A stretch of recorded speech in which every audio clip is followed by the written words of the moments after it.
Nah, barakallahu fikum. Gimana kita tahu kondisi kita ini, kondisi yang tidak kita sukai ya, yang kadang-kala berlangsung cukup lama. Kita tahu itu ujian dari mana Pak Ustaz, itu azab buat kita atau itu ujian buat kita. Ahibati fillah, jamaah rahimakumullah. Jadi ketahuilah bahwa kehidupan ini adalah kehidupan ujian. Dunia ini daru ibtila. Jadi kalau bicara ujian, semuanya diuji. Apapun kondisimu, engkau berada dalam kondisi yang kau sukai, dalam kondisi yang kau tidak sukai, engkau tidak akan keluar dari ujian ini. Selama engkau hidup, engkau diuji. Baik kondisimu itu berlimpah harta, kondisi yang menyenangkan. Subhanallah. Jangan dipikir orang yang dikasih rezeki sama Allah, dilimpahkan rezeki oleh Allah kepada dia, berlimpah ruah hartanya, padahal dia melakukan kemaksiatan. Apakah itu bukan bala? Itu bala, ujian buat dia, dan akan menjadi azab ketika sikap dia salah dengan ujian tersebut. Jadi ketika orang dikasih kondisi yang menyenangkan buat dirinya, harta, kesehatan, itu ujian buat dia. Dikasih kesulitan, sakit, itu ujian buat dia. Dan ujian ini bisa menjadi penghapus dosa untuk kesulitan. Ketika orang disulitkan hidupnya, dikasih penyakit, dia nggak suka. Tapi dia bersabar, insya Allah dosanya dihapuskan, derajatnya diangkat oleh Allah Azza wa Jalla.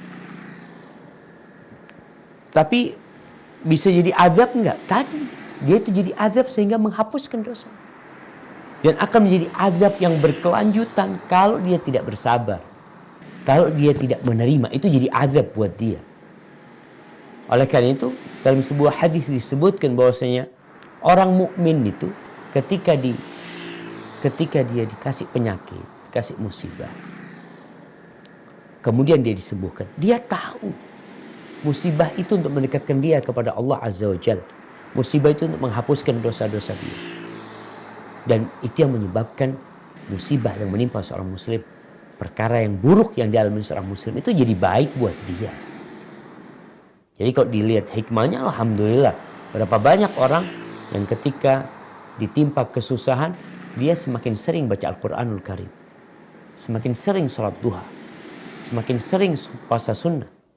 Tapi ketika Allah kasih kesuksesan kepada dia, kenyamanan kepada dia, hilang semua. Qurannya nggak baca, puasa sunnah tidak, sholat duha enggak, ditinggal. Jadi bagaimana kita menyikapi itu yang menentukan mana yang azab buat kita dan mana yang akhirnya jadi penghapusan dosa dan pengangkat derajat buat kita. Jadi secara umum itu ujian semuanya. Tinggal bagaimana sikap kita sehingga itu menjadi azab atau itu menjadi penghapus dosa dan pengangkat derajat kita. Rasulullah sallallahu alaihi wasallam mengatakan, "Ma yusibul mu'min min wasabin wala nasabin wala saqamin hatta al-hamma yahammuhu hatta syauka yushakuha illa kafarallahu bihi khataya."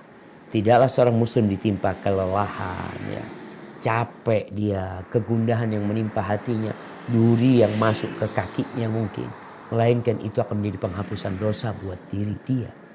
Maka di sini bagaimana kita menyikapinya, maka insya Allah apa yang kita hadapi akan menjadi baik buat kita semua. Allah mengatakan, kutiba alaikumul qital wa huwa kurhul lakum wa asa an takrahu syai'an wa huwa khairul lakum wa asa an tuhibbu syai'an wa huwa syarrul lakum wallahu ya'lamu wa antum la ta'lamun. Diwajibkan atas kalian berperang, dan itu satu hal yang kalian benci.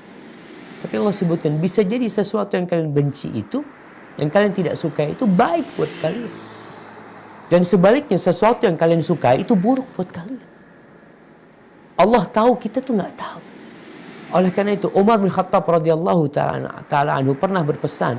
Dia mengatakan, aku ini nggak peduli kondisi pagi hariku besok, dalam kondisi yang aku sukai atau dalam kondisi yang aku benci, aku nggak peduli. Kenapa Umar mengatakan itu? Dia berkata, karena aku tidak tahu di mana ada kebaikan sebenarnya.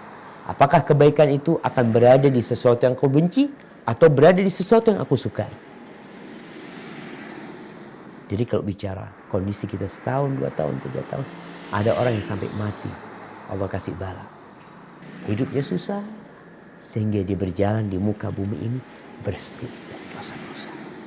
Maka cobalah kita membuka hati kita untuk menerima semua ketentuan Allah Azza wa Jalla.